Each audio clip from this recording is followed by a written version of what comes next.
This is the first Principals Update of the new academic year, so let me begin by welcoming you all to the 16-17 academic year. I hope you all had the opportunity for some sort of break over the summer. We're entering interesting times in higher education in the UK. We have, of course, the effects of Brexit to contend with, and we also have to deal with some of the provisions of the new Higher Education and Research Bill, which is working its way through Parliament. We are, we think, well placed to deal with external pressures, and we think we are, as an institution, considered to be, rightfully, highly successful.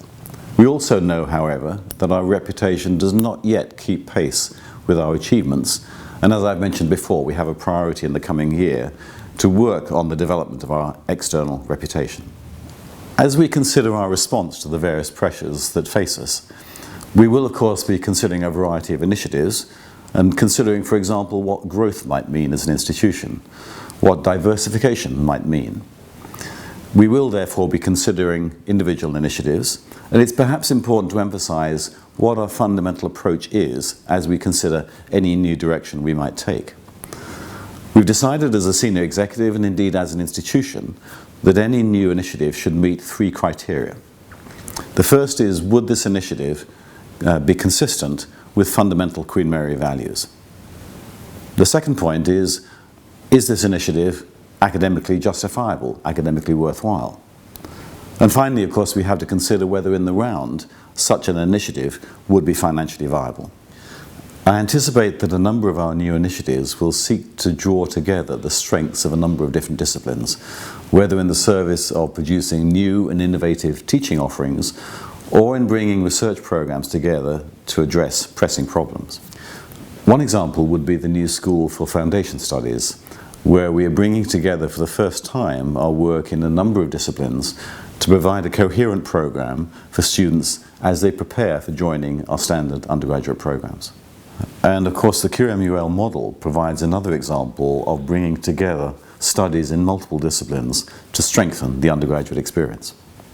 On the research side, we've decided to launch Critique, which is unique to Queen Mary, but draws upon the experiences in some other universities in establishing schools of advanced studies. What Critique will do is once again draw from multiple disciplines to enable us to address major societal problems of the current day. As I indicated at the beginning, we face many challenges from the external environment. So our new initiatives will take place this year in a context in part defined by those external pressures. We will, for example, be contending with the Teaching Excellence Framework, a new initiative still not perfectly formed, which will define how we measure the quality of our teaching and how we report on that teaching quality. Preparations for the TEF will require significant internal work. These will be led by Rebecca Lingwood as Vice Principal for the Student Experience, Teaching and Learning, but a number of colleagues will need to be involved.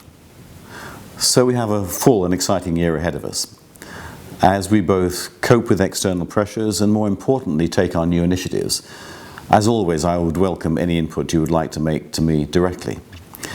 In addition, we're planning a series of consultation events for late in this calendar year, when we will be encouraging discussions around the nature of our development as an institution, about what new initiatives we might take, how we might grow, how we might diversify. And I look forward to seeing many of you at those events.